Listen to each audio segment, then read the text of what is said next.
Good morning, good afternoon, and good evening, Giving Black family, wherever in the world you are.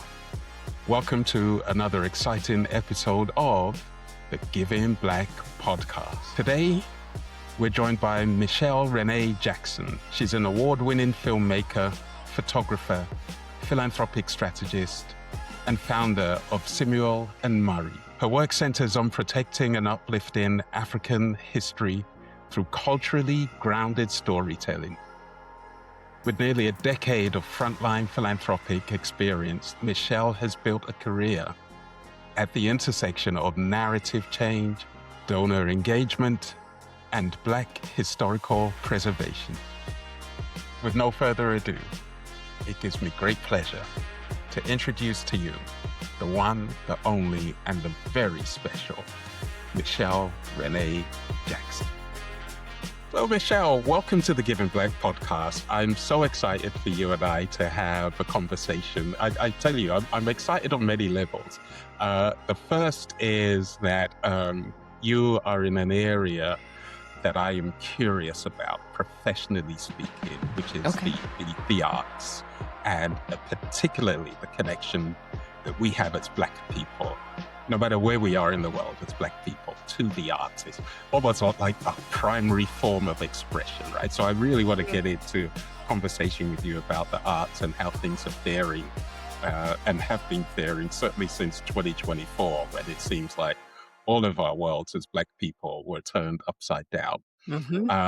I know also you're a fellow fundraiser, so I want to kind of get your take on, well, what are you seeing in the fundraising world that maybe is exciting you and perhaps disappointing you, right? Because there's a lot of evolution happening in fundraising, particularly through the introduction of technology and AI. And I'm kind of curious to speak with you about that. And then the other piece, I know, like me, you are a philanthropy geek. I nerd out on philanthropy, Black philanthropy in particular, all the time, and I love speaking about it. And I love speaking to people who are knowledgeable about it and in the field. And I know that through your podcast, you too are amplifying the voices of Black philanthropists and really raising the banner on how we turn up and how we interact with generosity as Black people. So these are just a few of the things that I hope we can get into. Awesome. And my first question to you, though, is how did you get into fundraising as a profession? Oh, interesting. When you're going on a job interview for fundraising and they always ask you that question. And I think the response is always, I fell into it. And so that's ultimately what happened for me when I went to UCLA for undergrad. I wanted to be a professor of New Testament. And so my desire, my plan was to get a PhD. So when I went to UCLA, I was going to go to Princeton Seminary, get my MDiv, and then get a PhD. I went to Princeton Seminary, was not the right fit for me there. So then I ended up transferring out to Harvard Divinity School to get my MDiv en route to the PhD. I decided when I got to HDS that getting a PhD was no longer a good fit for me. And so I felt pretty lost in all of that. And I'd been on that journey for about 8 years of wanting to be a professor. And so suddenly I was in this elite university with a lot of student loans to be in that university. On a journey that no longer was going to be. And so I had ended at HDS getting my MDiv, but not with a real plan of, where do I go from here? And MDiv is either en route to a PhD or it's a pastoral degree. And I didn't have a lot of desire to be a pastor. And so I was lost. And so with a job that I could get, this was in 2009. It was during the crash. I think the Great Recession, we call it. And finding a job was really hard. And so with some friends who helped me connect with some folks at Vassar, I got a job at Vassar College. And uh, I was their Tannenbaum Interreligious Fellow. I was one of the house advisors for Noyes and Cushing, if people know Noyes and Cushing, as dormitories at Vassar College. And I was fairly sad. And I was as it was not a good fit for me to be there, and I think everybody agreed it was not a good fit for me to be Yeah. in this journey of trying to either be on the spiritual path for people, in a religious path for the academy, or being a house advisor. And somebody asked me, uh, "You're crying a lot." Someone had suggested because I was crying so often in staff meetings, probably more than I needed to be, and I was fairly miserable. Not because of Vassar, but because of where I was, this lostness in my life. Mhm. You could take classes at Vassar if you worked there. You could take them for free. And so someone suggested, why don't you just take a class for free because you need to maintain your sanity and probably stop crying in all our staff meetings. And so I Mm. took a screenwriting class, was the one class that I took for free. I was one of two. I took the other class was, I think, Arabic, and that lasted for a couple days. Not like, oh, Arabic's not for me. And so I took screenwriting. And then I became, since that was 2011, and I've been a filmmaker ever since then. Uh, I say all of that because, of course, when you're a filmmaker and then you want to live that artist's life, that writer's life, you probably need to get a job to be able to live that life. And the job was not going to be at Vassar. It was a 2-year contract, so I wanted to, of course, like anybody who moves to Poughkeepsie and sees the bright lights of New York City, I wanted to get to the city. I wanted to get to Brooklyn before people knew that it was going to be the Brooklyn that it is. And so the only way to get to New York, as with this new screenwriting life that I wanted to have, I needed to find another job. And so somebody at Vassar, not somebody, Patero Sabune, who was one of the Episcopal priests who was a part of Vassar's community, had helped me connect with the Episcopal Church Foundation, which does plan giving and endowment management, among other things. And I got the job in plan giving and endowment management. And so I say all of that because that was sort of my entry point into this space of philanthropy.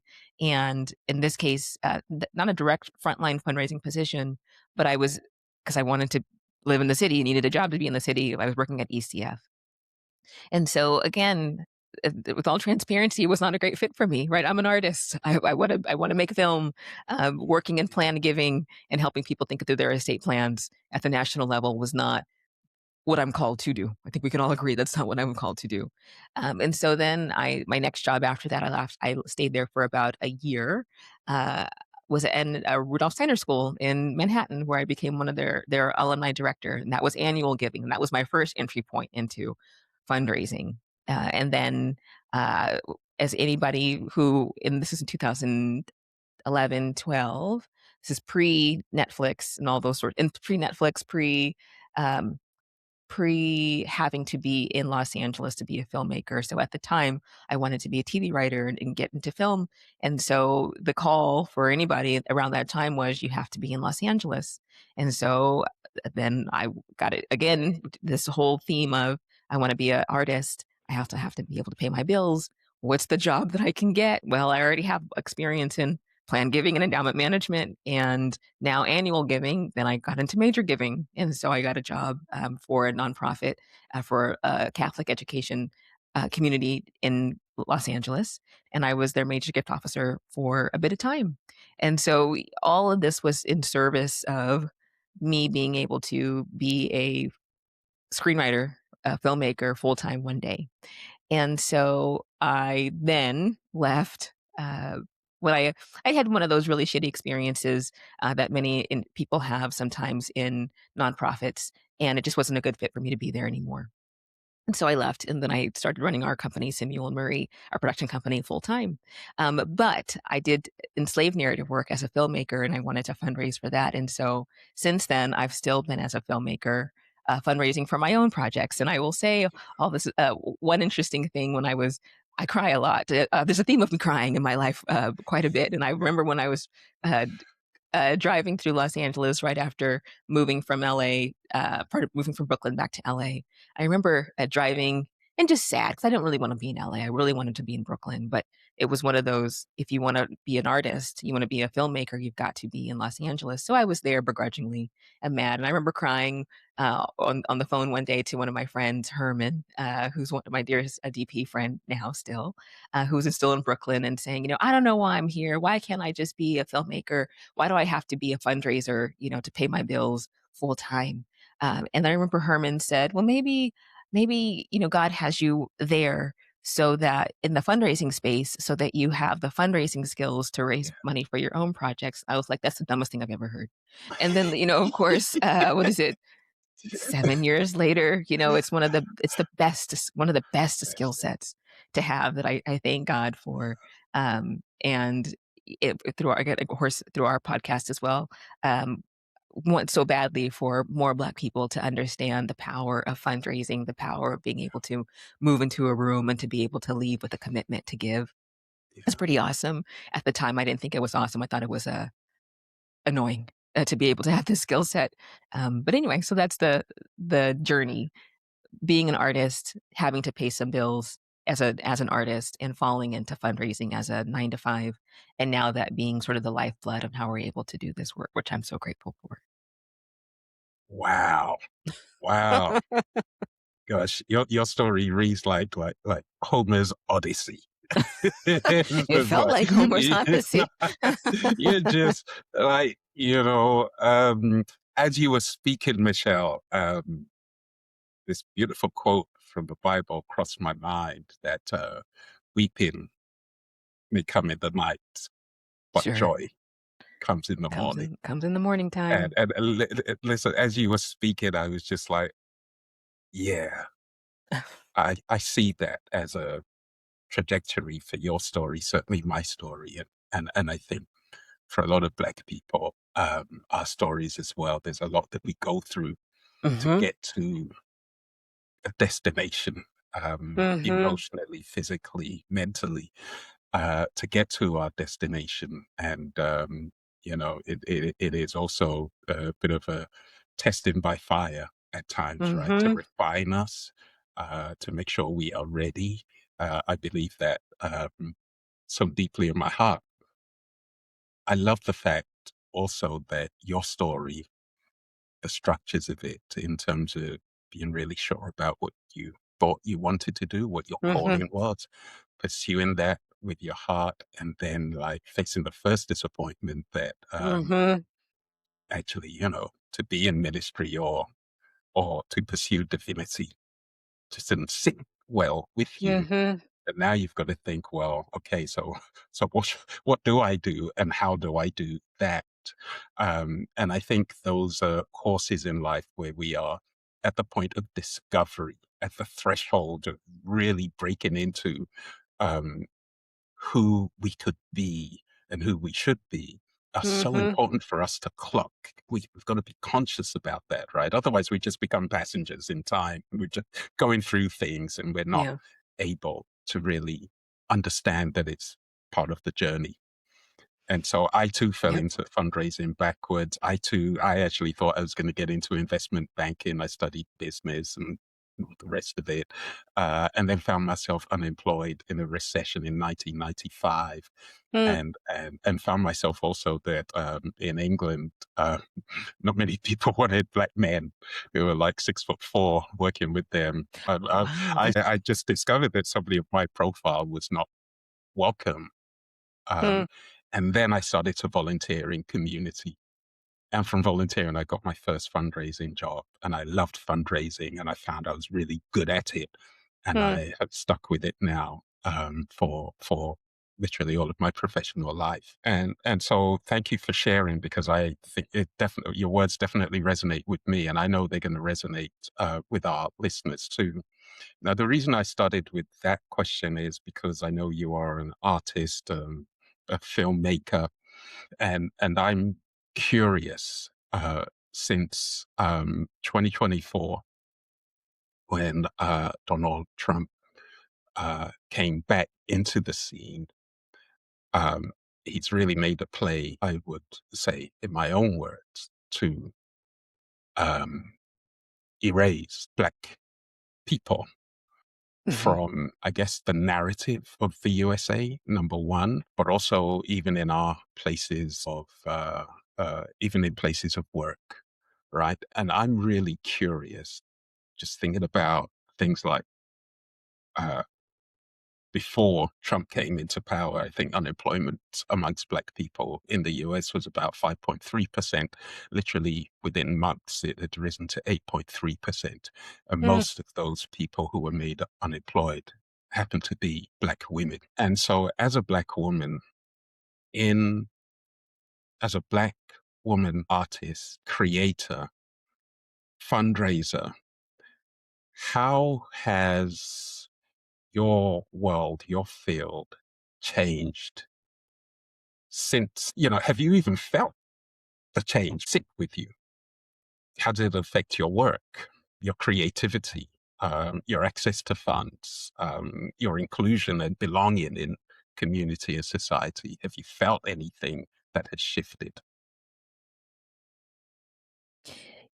When I first started fundraising for my own work as an artist, that was in 2020. That was at the beginning of 2020. So in 2019, I had an idea of how to transform how people think about the history of slavery on film. And so I thought I could start fundraising for that.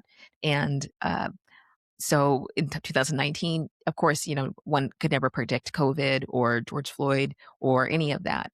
And so I just put my major giving hat on and thought, okay, how can I raise X amount of dollars for this project as a filmmaker and as a fundraising professional? And so, of course, when George Floyd was killed, and then all of a sudden, people thought one way to respond to that was to give money to Black people and Black organizations. I remember this panic because I didn't always have the infrastructure. I didn't have this huge team. It was just me as a single fundraiser. But there was this unprecedented, for those of us who are alive at that moment, it was unprecedented time where people were saying money's being given to nonprofits, to Black nonprofits, get your bucket ready. So I remember running through downtown Los Angeles, I was living at the time, and just thinking, I just got to get a bucket. If I can just get my hat and the money is raining from heaven, then let me just catch it. And then always feeling ill-equipped to be able to do that because, if you didn't already have the visible presence, like Black Lives Matter movement, right? If you didn't already have a 501(c)(3) set up where people are just like, oh, this man got killed, where do I send my money? If you didn't already have that set up, then you were not in a position to be given money to, because no one knew how to find you. And I remember this having this sense of, let me get all my act together, let me get my fiscal sponsorship in place, let me do all the things because this money is coming and I don't know how long it's going to last. And I remember talking to, and doing my fundraising efforts, talking to a uh, Black partner at a law firm. And so he was older. He probably was in his 70s. And I remember him saying, "This thing that's happening, Michelle, is gonna be about a 6-month window. So I suggest you pick up the Wow. pace because this window is gonna close." And again, with all of our bright eyes and me living in downtown Los Angeles and me living on Spring Street where most of the protests happen, if it's a protest happening in downtown LA, it's on Spring Street. It's outside at the time, outside my window. And so I remember while I'm trying to fundraise, looking out the window and watching people protest on behalf of Black lives. And me thinking, 6 months, this is forever. We're in the game now. People believe that Black people matter. Of course, I was in Los Angeles there to be a filmmaker, so you start to get these emails from people looking like, we're looking for Black writers for TV. Get your writing samples ready. 2 weeks ago, nobody cared, but all of a sudden now we're like, everyone's asking for your writing samples. Where can they give money? And if you weren't in a position to receive that already, then you weren't in a position to receive that already. And so I remember that sense of panic and feeling like this window's going to close, but it's not going to close because people actually really care about Black people. All of a sudden, all over the world, people are protesting on behalf of our lives.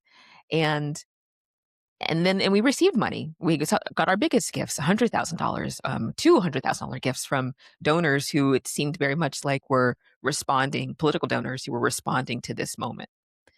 And then 2020 came along, and it was a lot harder to raise that money. 2022 came along, I couldn't get anybody to return a phone call. And then 2023 came along, and the same donors that I was reaching out to in 2020 who were like, "We're all about this Black thing," were like, "Well, the Trump and Biden election. We've got to put our money behind that. We got to make sure we protect democracy. So, we really can't, the Black thing, it's important, but, this real thing is the democracy needs to be protected. So let me give all my money to protect democracy." And we know how that went. And so that end of 2023, no one was returning my phone calls. Nobody really seemed to feel any sense of urgency when I'm talking about, can you give towards transforming how people think about the history of slavery to a filmmaker to support this project? It just didn't seem important. And then 2024 happens, And then again, the beginning of 2024, every donor that I could think of was all thinking about the election and how to thwart what we are now living in. Yeah. And by the beginning of 2025, all of a sudden, now that people realize that just throwing money at it was not going to be the thing that you solve, how Mm, you solve this situation that we're currently living in. Um, all of a sudden, the people who were saying the no, Michelle, please stop calling me, please stop asking, for us for funds. All of a sudden are like, you know what? Maybe we'll take a meeting, because mm, all of a sudden now they're beginning to see that this idea that um, the erasure of Black history was no longer hypothetical; it was something that was happening in real time. yeah. And Wow. so people were beginning to be open to these Mm, conversations again about, can you give towards this thing? And so again, then we started getting donors to give. Not as many, not nearly as many as we're giving in 2020, but at least people who are open to the conversation about, oh, okay, yeah, I can understand that Black history is now vulnerable to erasure. yeah.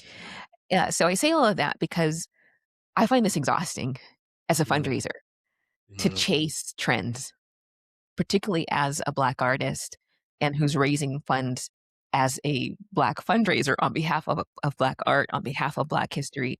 I find this chasing of, do you guys care about Black people right now? Okay, you do? Awesome. Let me get our money together, our books in yeah. order. What P&L statement do you need to see? Oh, you guys don't care? Oh, okay.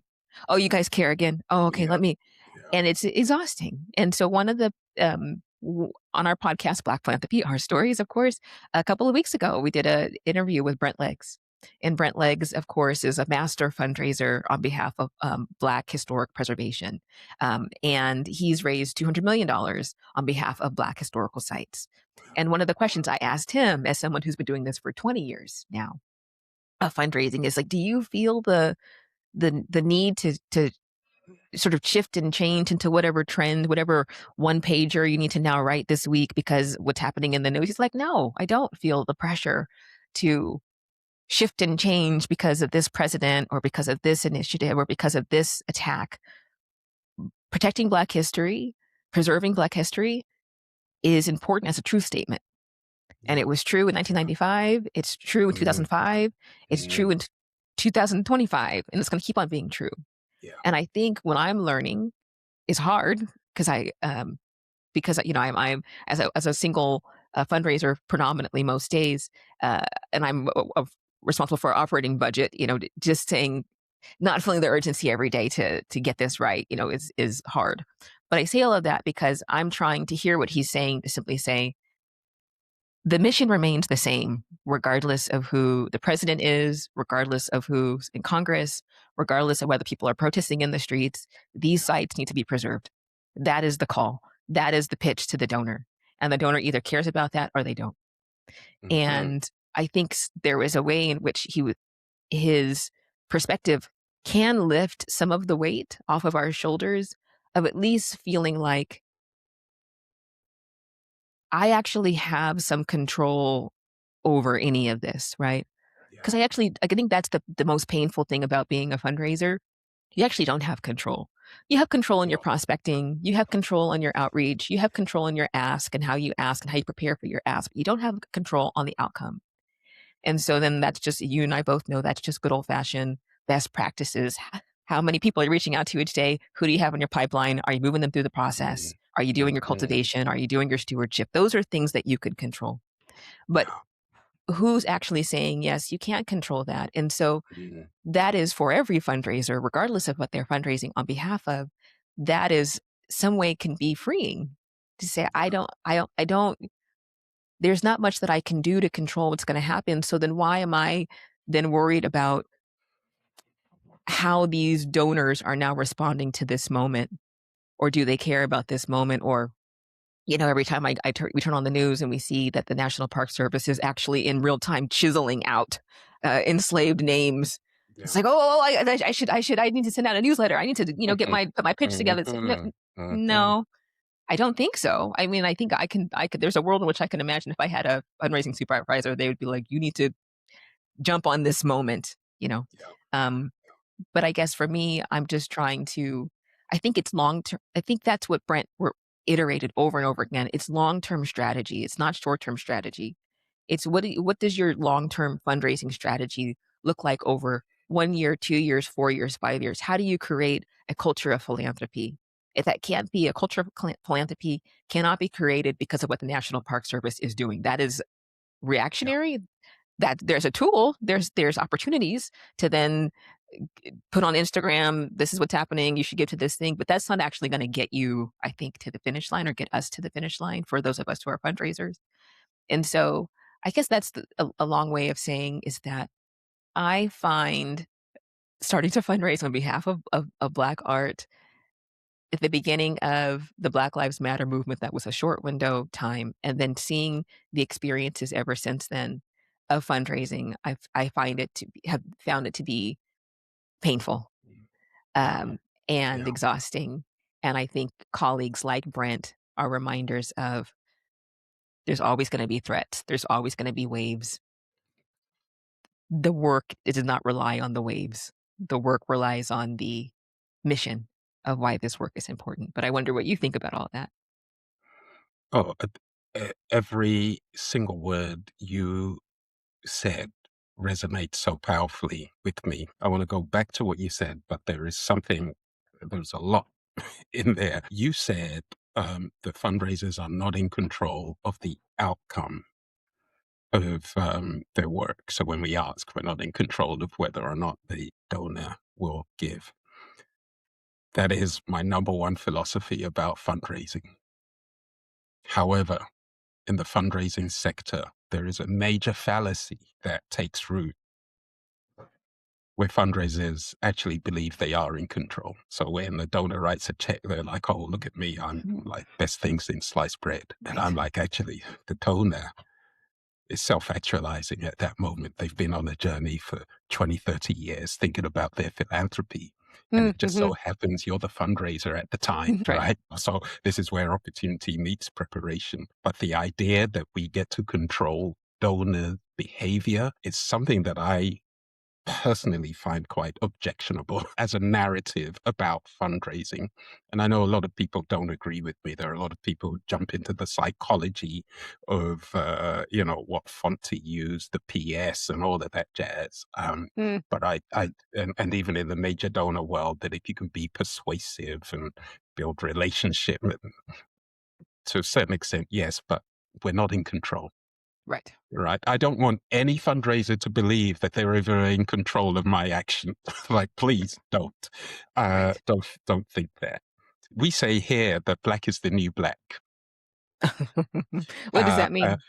What it means is that prior to the tragic murder of George Floyd, um, 0.7% of philanthropy from foundations in Canada was directed to Black-led, Black-serving, and Black-focused organizations. And we make up about 4.5 to 5% of the population. Nobody cared about the work we were doing in community, basically. Mhm. I'm a social impact fundraiser. So when it comes to issues like mental health, issues around poverty, access to employment, housing, education, those are the things that I'm passionate about. But mainstream philanthropy didn't care about that until the murder of George Floyd. And as you noticed also, just this explosion. Black became the new black, and Mhm. everyone was looking like black. Where's the next black charity? Like, Right. for me to fund, like, we're cutting checks, like everybody's cutting checks and investing in black organizations, but also um, white nonprofit institutions were hunting down black fundraisers and like Mm. throwing money at them and asking them to come and join their organizations. Black was the thing. For a Uh, time. Yep. being black was the thing. So that's 2020, 2021, 2022. Michelle, all the stats that I have seen indicate that since 2022, there has been a market decline of Mhm. up to 30, 40, 50% in revenues. And that's even lower now since 2023 to Black organizations Mhm. in Canada. It's like Mhm. we are going back to the Mhm. 0.7%. You know, Mhm. it's like somebody found the reset button Mhm. and pressed it. And not only that, Black people are being laid off in white led nonprofit institutions at a pace of knots. You wouldn't believe it. Like every week, I'm speaking with a Black brother or sister Mm. who's been fired from their mainstream white nonprofit organization. The number of Black people who actually occupy spaces in philanthropic foundations, mainstream philanthropic foundations, none of those organizations, by and large, are led by Black people in Canada. So Mm. mainstream philanthropic organizations, whether they're foundations, and even in corporate spaces where Black people were, for example, in CSR teams, corporate social responsibility teams responsible for investing in community. Mhm. I can count 3 to 5 Black people who have lost their jobs within corporate Wow. organizations. So the recoil is real, and we are feeling it, and we know it. We suffer the sharp edges of this recoil. My frustration is the absence of conversation on this. Mm. It's the lack of recognition, the lack of any intent for this to become a topic that we should speak about. And quite frequently, frankly, and I'll close my monologue here because I told you I could speak for hours. When we do speak out as Black people, we get punished. Mhm. Okay. Mhm. Yep, I So get that. Yep. uh, I know through my own activism since 2023, revenues to my business agency gone through the floor. The industry has a way of teaching you a lesson if you are vocal about the oppression of Black people, Mhm. or its oppression of Black people. And so this is our reality in Canada. Um, and it sounds like it's part of your reality there in the USA as well. And I'm curious now, what are some of the solutions Mm. that we can bring? And this perhaps is a really great opportunity for us to jump into the Black Philanthropy Our Stories podcast, Oh, which thank you. you host, convene, set up, launched. Listened to a couple of your episodes, and I think I just love your approach. I feel like I should be more like Michelle. No, when I, when no, I, when I'm I with listen you. to your recordings, right? And I just want to kind of thank you also for bringing the microphone to Black Philanthropy, because I think we have a bit of a stigma around the role of Black people in the nonprofit world. I think we are more the kind of poster child for want and need and Mhm. lack and Mhm. poverty and all of this. And then there's the flip side of the story where actually we are leading the march on philanthropy. We are giving much more of what we have than people of any other race, no matter where in the world we are. Back in 2020, we did some research on philanthropy on the African continent, and we Mm. found that like Africans in general support up to about 6 nonprofit organizations and charities in a year. As well as that, they're also giving what we call the Black tax, which is like, they give it to friends, they give it to family, they give it to their Mhm. mothers, their grandfathers, their cousins, their uncles, their aunts, they give it to their neighbors. Stuff that is not registered by Right. charities or nonprofit organizations. So we realized from that research that actually, as Africans, we have such a rich heritage of philanthropy. And of course, I know that our African American brothers and sisters have taken that from the continent and they're running with it in the USA and also here in Canada, to be fair. So I'm keen and curious to for you to share with our listeners the great work that you do on the podcast, and how you got involved, and where you would like to take your podcast, and anything Mm. else related to the brilliant platform that you have. Well, I thank you for for asking about that. Something that another thing that came up when you were talking about just the status of Black people, of course, in Canada, of course, here in the US, across globally. And the question that comes to mind is that, what are we going to do? Like, what are we going Mhm. to do? Because I think it's not a, it's a human tendency to wait for somebody to come like solve this. Like, who's Yeah. going to stop this? Yeah. And, I'm often always thinking about, at the beginning of last year, how people were thinking when we were seeing what we're seeing with the current administration, and people were like, where is the leadership? Mhm. Somebody stop this craziness, this chaos, this destruction. And then you realize that there's nobody coming. And I think that is one of Mhm. the best things to realize, that there's nobody coming. There's nobody on the way. And if we can, at least for me, I've tried to have that mindset for a long time, even as a child, that there's no one coming to save me. So if anything's to be done, it's going to be done by me, because Yeah. I can't rely on someone to save me from my situation. And I guess that's the thing that I just keep on coming back to is who's coming? Well, nobody. So then who's going to save us is going to be us. And then the question is how. And so I think there's lots of answers to lots of proposed ways that what the how actually looks like.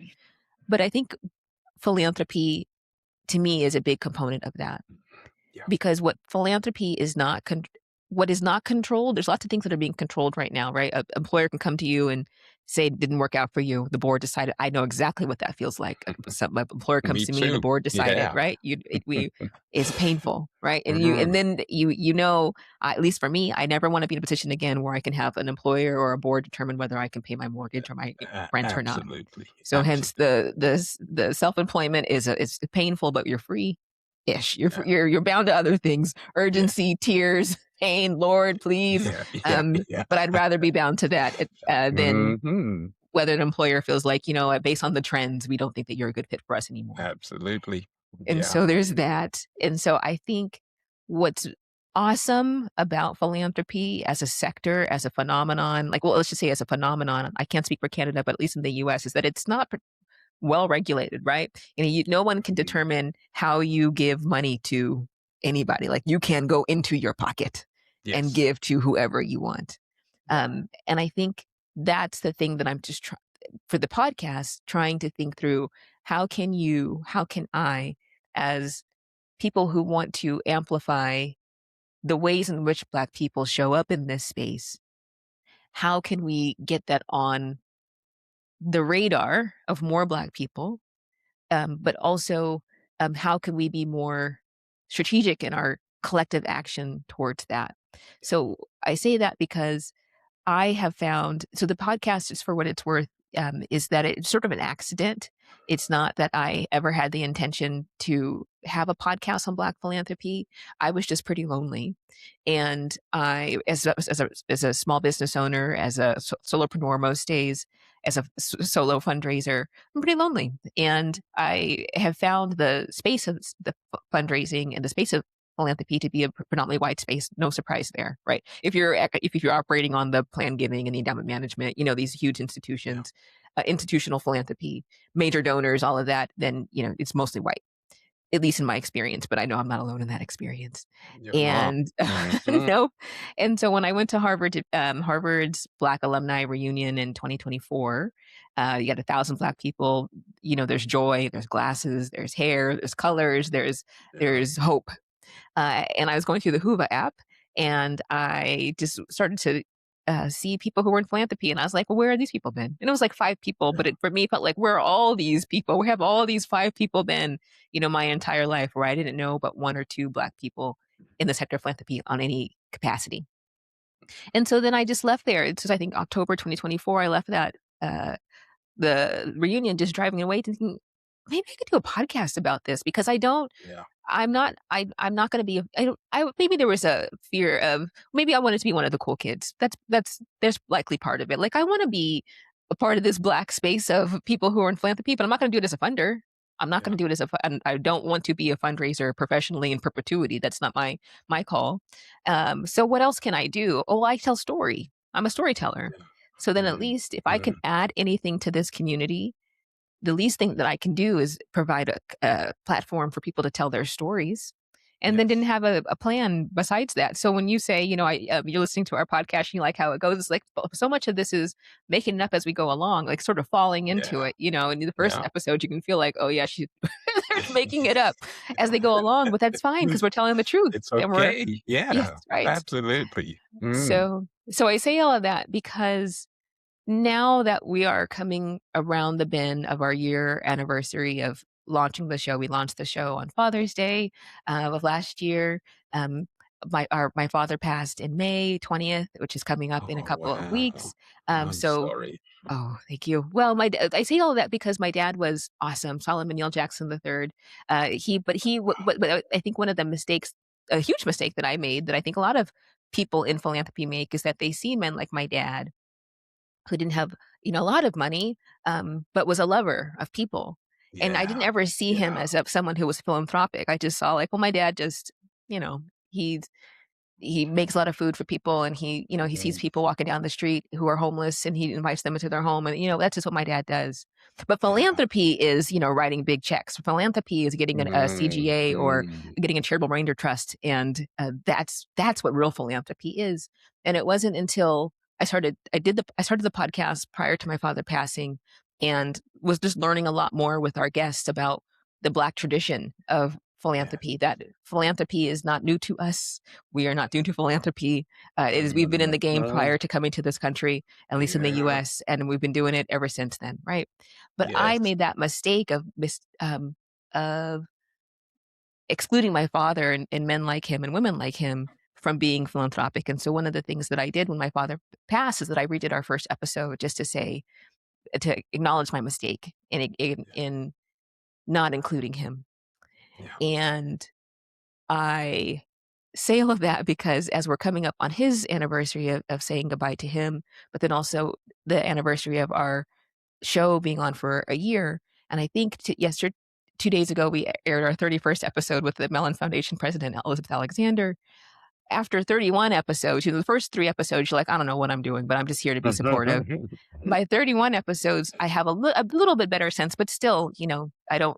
Um, it would be a mistake for me to think that a that I know anything, right? The person that knows anything knows they don't know anything, right? And Yeah. so I know that I'm still trying to figure out how can we be of service. But Mhm. one of the things that I think is the most important thing that we do as a podcast is that we're not a funder podcast, we're not a fundraising podcast, we're not an advisor podcast, or a podcast that amplifies the voices of Black leaders in philanthropy across the spectrum. So that funders show up and fundraisers show up and NFL players who are giving show up and the advisors show up and the trustees show up. And to me, that's the only way. That's the only way that this siloed space, this gate-kept space of philanthropy where funders have their own conferences and fundraisers have their Yeah, own that's right. conferences, and And then keep them apart. they keep them apart because we know that the fundraisers will happily go to the funders Yeah. conference, but we know that they are not so happy to see us when we show up and a little annoyed that we snuck in, We which is say in fine. the UK that fundraisers are like the great unwashed, right? Like, Yep, like this yep. perception, like, you're the poor cousin and you are not invited to the party You're not of invited, the rich cousins, right? but they And I can't think exist that's the without us. chasm. Yeah, Yeah. that's the chasm. That's the kind of, if you like, the psychology behind fundraising that I was talking to you about before. Like, we the fundraisers are not worthy to be in the same room as the philanthropists. And I find it really odd. And this is something very peculiar about, for me, Western philanthropy, Mm-hmm. because to the point that you make, when people in Southern cultures, let me say, and I mean the global South, and I mean African Americans and African Canadians as well, give. We don't think about who is our skin and what their status is. We just understand that we're the same people and we have mutuality. All Mm-hmm. right. So I may be the giver, but I also know that the person I'm giving to serves a purpose in my life.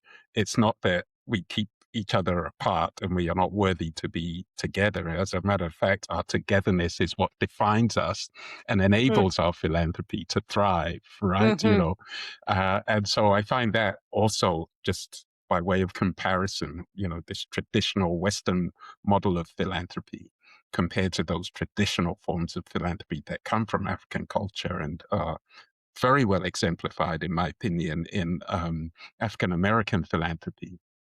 It's really quite special. Mm-hmm. The way that I think the way that African Americans practice philanthropy is very unique to Black communities, Black diasporic communities in Western countries. Very different. How so? My understanding of African American philanthropy is that, well, of course, it began on the continent, no question about that. I am my brother's keeper. We are community, the spirit Mm-hmm. of Ubuntu, right? Um, when enslavement happened and Africans were brought to the US, that was actually, in my opinion, the bedding ground for African American philanthropy, because though folks tried to strip Black people of their power, to your point, they couldn't strip the generosity that were in the Africans' hearts. Mm-hmm. And 400 years later, that generosity Remains. Yeah. is now kind of almost formalized, still quite informal in places, but formalized. So you have, for example, set up HBCUs, Mm-hmm. almost entirely funded by African Americans, particularly at point of launch, and probably even for their sustainability, depend on the generosity of African Americans. Mm-hmm. Certainly in the UK, in Europe, and here in Canada, not the case. And I'm gonna I'm gonna get myself into trouble again, but I'm so used to getting into trouble, so I'm gonna go for it anyhow. Today, I draw a distinction between Black philanthropy and Afrocentric philanthropy. And I think that that is a uniquely Black and African diasporic distinction that doesn't exist in the US, to my knowledge. Here's the difference. When African immigrants, for example, in Canada, make it millions, billions, whatever, you will likely find them funding the largest and whitest institutions in the country. They will fund the universities. Mm-hmm. Sometimes they're not even alumni of the university. They would fund the hospitals. And of course, we understand the importance of funding hospitals. Very unlikely to fund the local Black mental health charity 2 miles from their home. Mm-hmm. We don't see Black people turn up, rich, wealthy Black people necessarily turn up for Black charities in Mm-hmm. Canada. That's my statement. There has been a shift, I would say, since 2023, where middle class Black people have come together and said, well, actually, we can essentially organize to set up these institutions that we can give to, who will then invest in community. So we've seen a few of those. But generally, when I look at the behaviors of our highest profile, wealthy Black people, they're more likely to turn up on the donor lists of the majority white institutions in Canada than they are the local Black charities in our communities. What do you attribute that to? I think there's a lot for us because we know that we are so excluded and marginalized that when we make it, one of the ways that we can be recognized is through our association with a white institution. That white institution gives us recognition. It validates us as humans, as who we are, Mhm. and it taps into what I think is a very kind of dangerous form of thinking. This thought around Black exceptionalism, that somehow we're different to our other Black brothers and sisters. Mm. I maintain that we are not. No matter how much wealth we have, we're not. We're all one. We all come from the continent. There's so much that makes us common. But I think there is also a temptation to kind of say, oh, I've arrived, because these white institutions are aggrandizing me and courting me and coveting my wealth. So that must mean I am someone, right? Mhm. And I think that I see a lot of that in our communities here. And it's for me, very troubling. So my distinction about Black philanthropy and Afrocentric philanthropy is very specific to diasporic communities in the global North. Mhm. That I think Black philanthropy really is what I just described. It's to the generalizations that we've been talking about. Rich Black people who have wealth giving to white institutions who will recognize them. That's Black philanthropy. I won't deny that. For me, Hmm. Afrocentric philanthropy would be rich Black people giving to our local charities, understanding that without the wealth that we have, those charities will find it hard to survive and support our communities where there is need. So for me, you take on an Afrocentric value, that value of Ubuntu, Hmm. to Mhm. say, I know I will get so much more recognition. I know it is probably so much easier to donate to this white institution. But when I think about the connection of Afrocentrism, my responsibility is to invest in the work that is happening and going on to support Black people in my community. And I don't think we see enough of that, although there are these organizations that are coming up now that are kind of, if you like, they're almost like major giving circles where Black people can Mhm. give to, and then those organizations then grant to local communities. So that's what I see. And I know it's highly controversial, but I've said it now. Well, this is the thing I will, as a colleague in this space, I would say one conversation that I had recently was with a philanthropist who had capacity to give. He gets at the capacity to give at a very high level. And this would be Nick Brathwaite, right? So a VC, venture capitalist who then has a family foundation. And this I wonder. I always well, I'm sorry. I'll start over. Talking to philanthropists talking to Black philanthropists with a high capacity to give, I think is a valuable exercise for all of us, because I think there is a divide there that's important to address. Because Mm, I think your perspective is valuable, but I also think there is a rich Black philanthropist perspective that is also valuable, insofar that if we don't start having a conversation yeah. together, then Yes. it's gonna be them over there, and then That's those right. people over there. And That's right. one of the things that I think, if Nick was here, because I did talk a little bit to him about this sense of obligation to Hmm. support Black communities. He supports Black communities. He supports African communities. He's from Grenada. But also, he does not think it is explicit that he is not obligated as a Black man to support Black communities.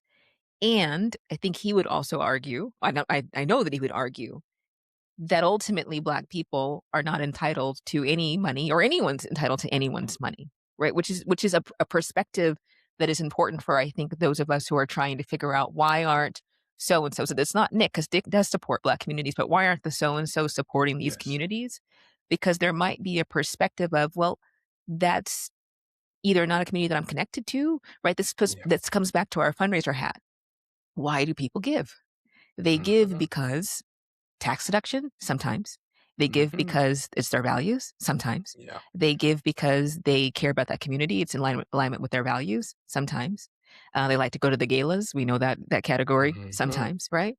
And so there's all these different reasons why people contributes to why people actually giving. There is a world in which one Black philanthropist who has high capacity to give to say, I love education and mental health is just not my thing. Yeah. The question that I then say for me is I actually think this is where I get myself into trouble. I don't know if it's trouble, it's just my perspective, is that I actually think that it's still it could be a fundraising issue. Because ultimately, what that large PWI, I'm learning that acronym, that large predominantly white Mhm. institution has is master fundraising staff. They have the Yes. time for the dinners and the Yeah. lunches and all of the stewardship and the cultivation and want to be on our board. And those are Yes. tools. Those are just simply fundraising Mhm. tools. Mhm. What the small mental health Black-led nonprofit doesn't have is time Yes. for lunches and Yes. dinners and to be on the board. Yes. So now it's a race to the fundraising finish, I think. Right. And so for me, again, I keep on coming back to how can we get the Black-led small nonprofit to be able to compete with Princeton and MIT's fundraising staff? Right. Because Mhm. because I've talked to Black donors, philanthropists, who are like, never even heard of you, don't even know, never heard of that organization. How can I give Mhm. to an organization I've Yes. never even heard to, right? But I do Yes. know Princeton, I do know MIT, I do know they have an endowment. I know it's going to be given, it's going to go into that endowment, it's going to exist in perpetuity. So Yes. my driver is how can we get everyday Black folks. Whenever I go to the airport, I give out. I tell everybody who's Black at the airport, who's working the TSA or people at the who are servers at the food court.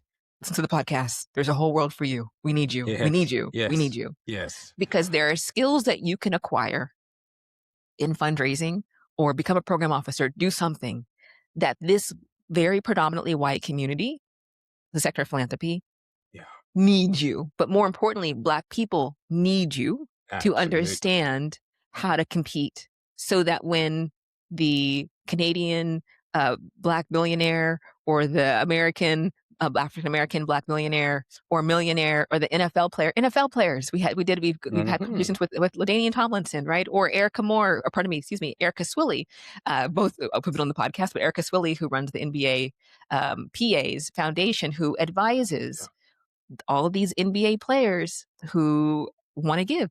So Yeah. now, and I Yeah. asked Erica Swilly, how do you decide on who to advise and where to give? And she said it's Mhm. relationships. Like, well, we've got to help.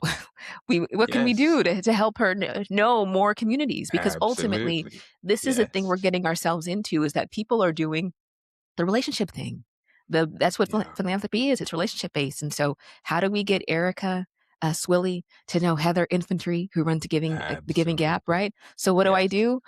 Connect them via email. So now Heather Yeah. and now Erica now know each other, so that when Erica is saying has an NBA player come to her and say, Erica, I don't know where to give, she does do my hope, Yeah. and she There you goes in go. and says, there's a whole directory, Just got it. right? This is Yes. what I'm trying. This is where I think the power is. I'm not so concerned about why certain individuals are not giving to certain communities. I should say, I'm not so concerned about why Black donors with high capacity are giving to white institutions. I think I have an idea. I am a fundraiser. I'm more concerned on how come those Black donors and those Black fundraisers and those Black nonprofit leaders don't know each other. And my suspicion Right. is if they knew each other, it might just be a different outcome. But Mhm.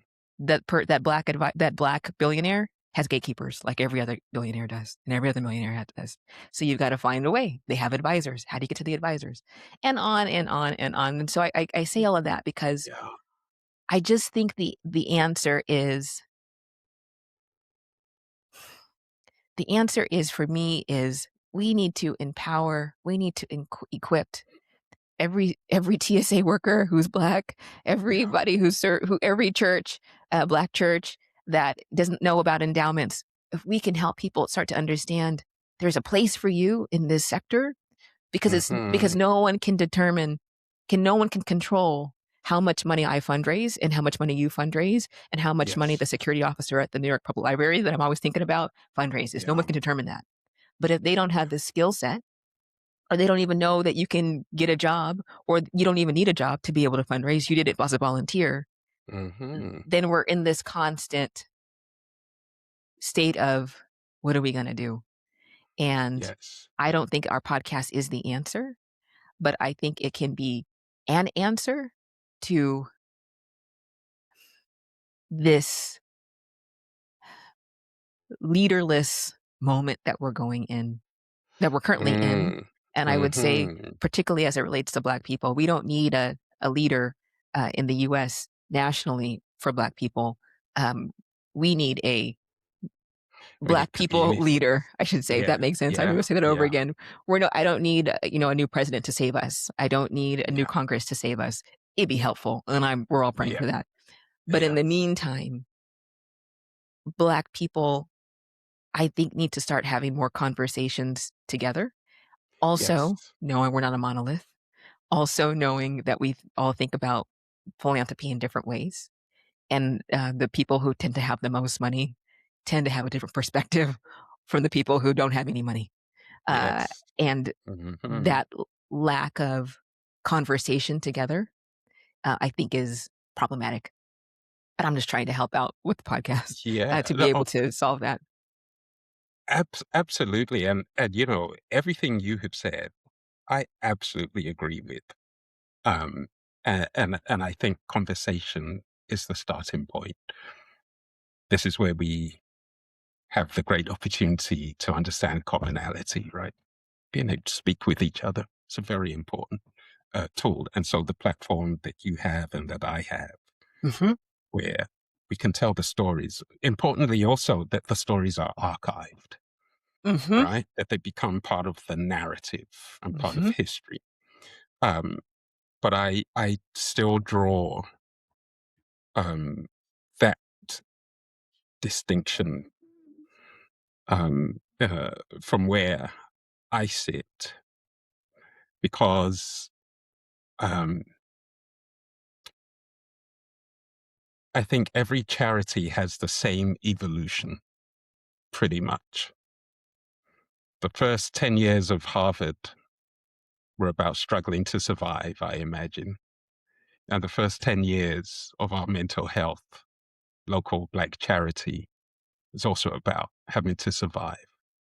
So there is a need to coalesce when a charity exists, where people need to come together and say, listen, this Black mental health charity 2 miles from me is not the hospital for sick children writ large in lights.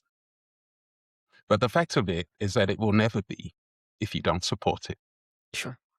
Do you understand what I mean? Of So course. every Of course. charity has the same arc, right? From small kitchen table founders, let's do something, to writ large in lights, occupying the entire block. And that trajectory happens because community comes together. No charity grows without community supporting it. And so I talk about democratic philanthropy, TSA agents and, people in the airport, like, working class, middle class folk who I know turn up every Sunday and put large offerings in the plate, and they support their families and their neighbors. Black philanthropy for me is rich. It's phenomenal. I love it. Okay. And then I say, but we also have these institutions Hmm. that are serving our community. And those institutions certainly are getting by on democratic philanthropy. The dollars, the $10, the $20, the $30, the $40, the $50 that we may be able to afford to give to them. But if we ever dream that we want them to be as highly successful as those large white institutional charities, then the only way that will happen is if we support them at all our wealth Mhm, levels. mhm, And I'm just pointing out the distinction that at certain wealth levels, there then becomes this thing around dislocation. And that dislocation, and we can call it the absence of conversation too. And I've worked with some of these Black charities, and I know that I feel, even myself personally, they're not really ready to mhm, get into the philanthropic world, but with training, with coaching, with support, that can happen. But we can't just say, oh, they're not ready, and then, you know, these organizations are ready. So that's where my attention is. If we understand the arc and the evolution of nonprofit organizations, we know it's messy at the beginning. We know nobody knows about them. We know they don't know how to fundraise by and large. And so for me, I just bear that responsibility to say, well, actually, we still got to roll our sleeves up mhm, and get in there, right? mhm, And we seek that validation that what's happening in community is supported by those of us who have the wealth and the means to really make a difference, right? And my commentary is about the absence of that, not entirely, but significantly enough for me to say this is an issue that we need to. I'm going to talk about it.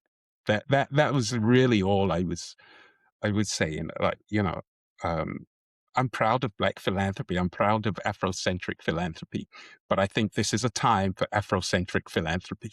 I really do, because if we're not funding our institutions, you and I started the conversation by recognizing that mainstream has stopped funding our institutions. I'm like, so who then?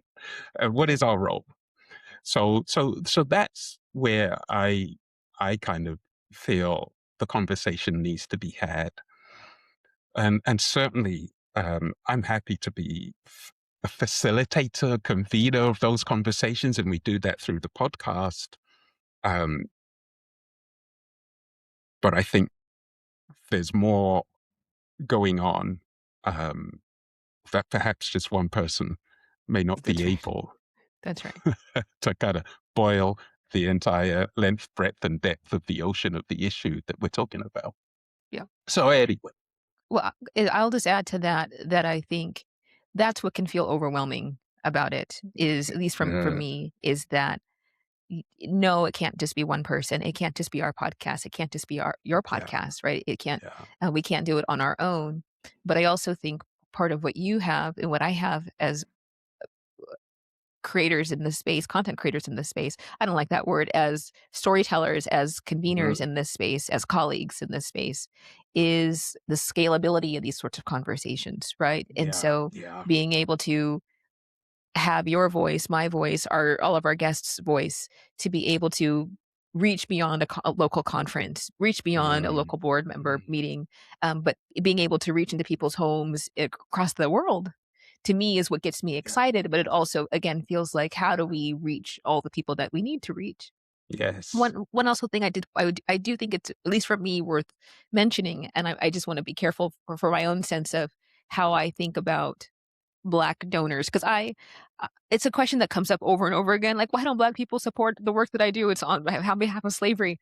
And I have to figure that question out as a fundraiser.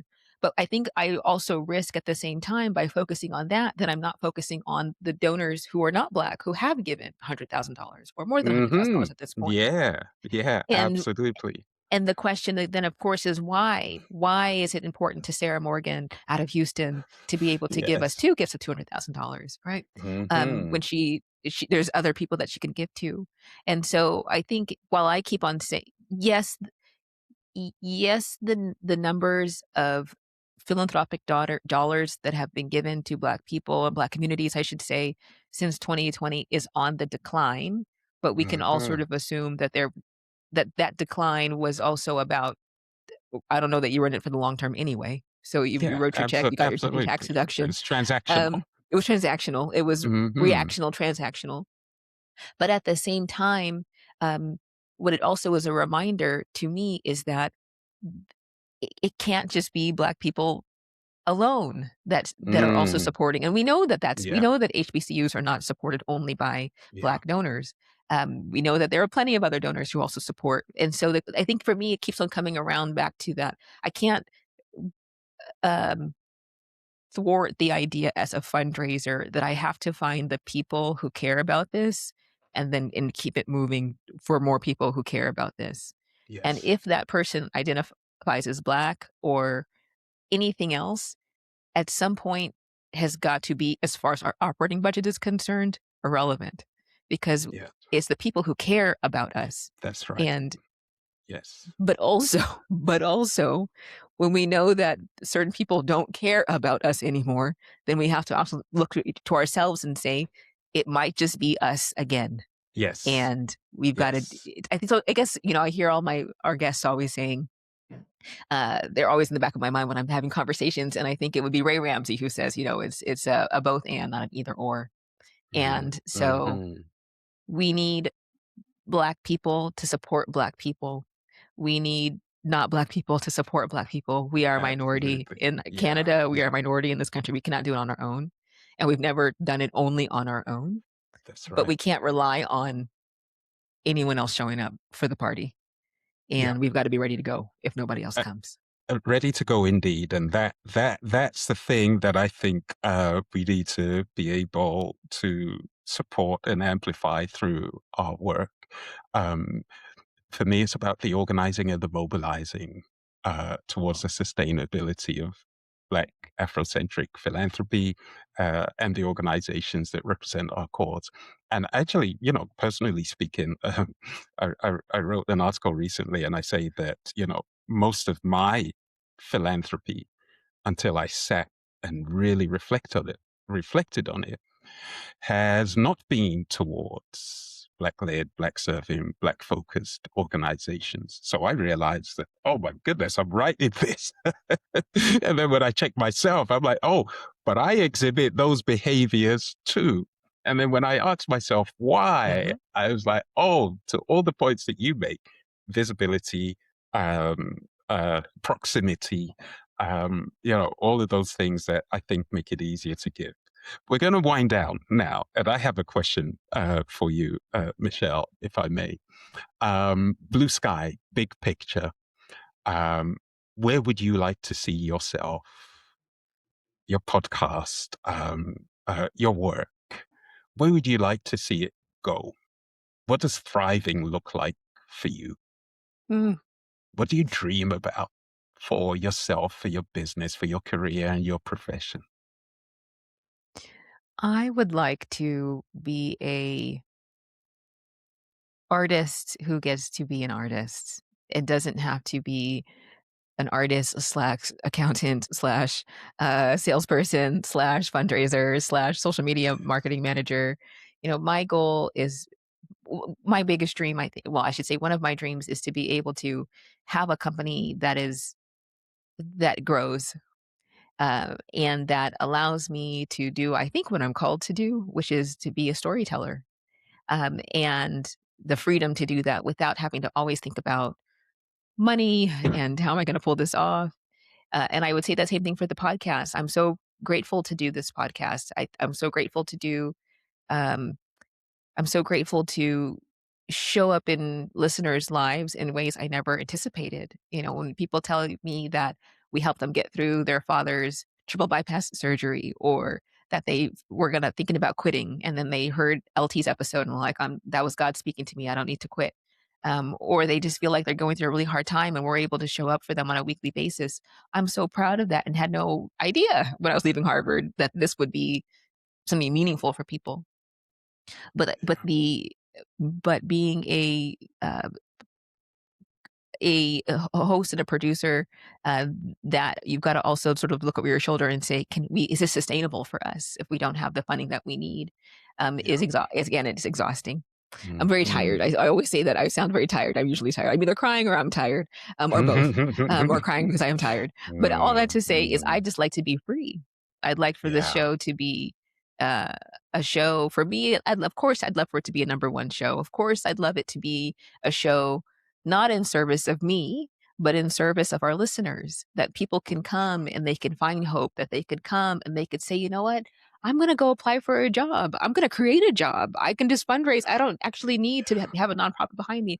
I can fundraise, Mhm. be fiscally sponsored, or I can go to a DAF and I can still pull, get that money and go for my small Yeah. business. Like I want people to be able to know that there is a sector out there that is not so well controlled. There's some controls on it. There's some legal uh, obligations that philanthropy has, but not that many. And particularly not if you're just somebody, who's just a one person show. And so I say all of that because I guess that's just my dream is to be a filmmaker, a writer, a director. I'm very pleased to be a photographer. So a writer, director, photographer who is able to transform, at least through one of our films, two of our films, how people understand the history of slavery. I'm very proud to do Yeah. that work. And then to have a podcast that when people think of philanthropy, you come to mind, Yeah. or Elizabeth Alexander comes to mind, or Ray Ramsey comes to mind, or LT comes to Mm. mind, that this idea that we don't belong either one in the space of philanthropy professionally, or we're only receiving, which is we all know is not the number. Those numbers don't even make any sense. That we're just getting all the money. We're getting most of not Yeah. the money. That people start to think about Black people, and I love doing this. I love hearing Black Yeah. people, you, others who have disparate perspectives on this work, still being able to be in conversation with one another.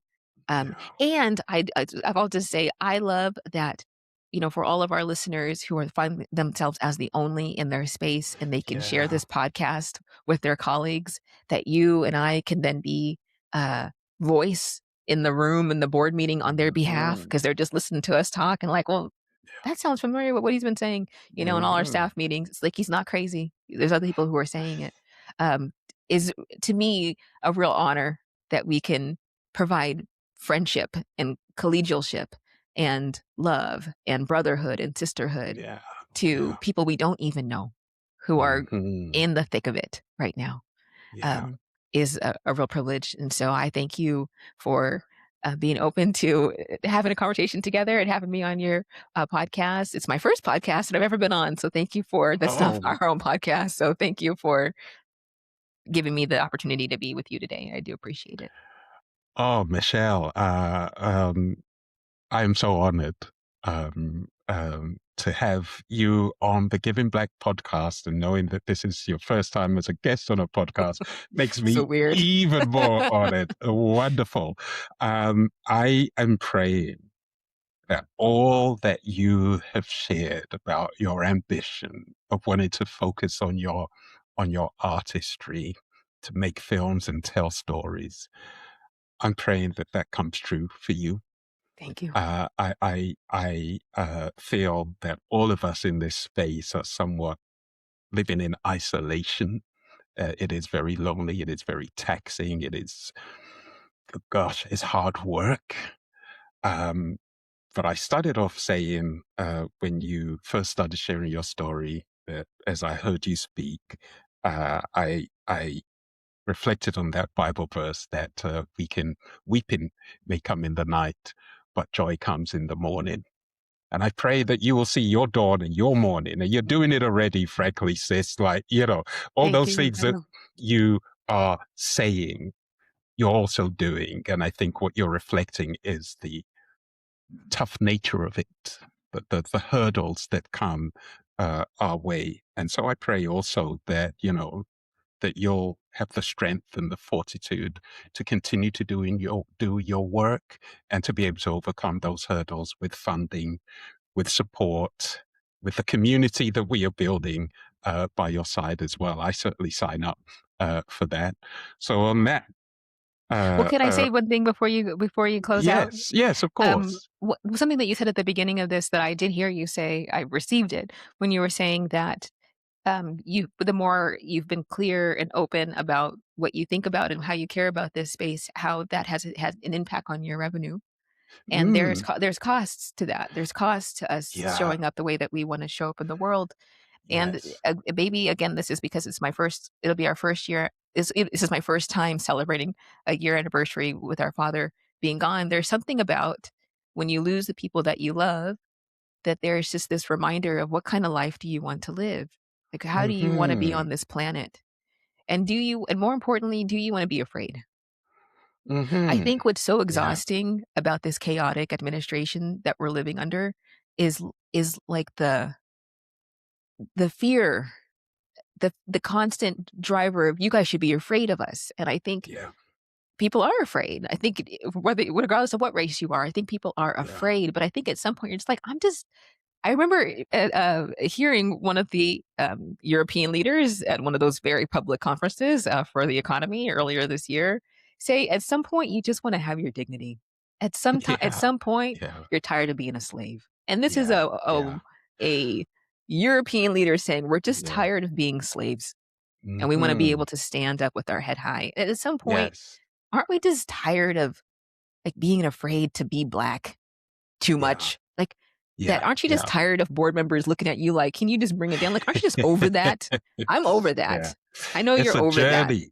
Yeah. Well, It's a it's journey, it's a Michelle, journey. you know, I know, but we're right? running out of time, and I think that's the We thing, are. is that Yeah. we don't have tomorrow promised to us, and so how much more Mm. time do we wanna spend on this journey of trying to be us? And I Yeah, and think what do we that's the want our thing. lives to be about? Yeah. I understood that the fear of speaking out um, needed to become less than the fear of being vocal in my life, right? And so we're always dealing, I believe, with two fears. The fear of what happens if I do this, and the fear of what happens if I If I don't. don't. That's right. And so for me, I just realized in my life that, oh my gosh, to the point of dignity, I want to die with my pride. I want to die as a black man. I want to die kind of being known for being somebody who is just and not afraid to speak out. But I also know there's a cost. Yep. And I believe that throughout the history of Black people, we have always paid the cost That's right. for speaking out. So for me, I stand on the shoulders of giants who have spoken out and paid even heavier prices That's right. than I. That's right. Right. And so I'm like, this tiny grain of sand, and I'm like, oh, I have these giants behind me. And I've seen them on the African continent, in the USA, here in Canada, in the UK, people who just speak out. I'm sure they had fear, but they also understood that there was much more to be gained from being vocal than there was to being silent. And I just follow them. I'm like, oh, if I can understand them, I can understand myself, I can understand my responsibility. And if people don't want to work with me, that's okay. And you mentioned something as well. There are actually people who do want to work with us. That's right. So let's That's right. build community around those who want to work with us, right? Thank you. Well, thank you for your new friendship. Thank you for your new collegialship. Thank you for putting in all this work. I know it's a lot of work to do this work on behalf of justice, on behalf of love. There's a cost to it as well. And I thank you for paying that cost and for your friendship and brotherhood. I'll say that over again. Thank you for being my friend. Thank you for being a new friend. I'm grateful for you very much.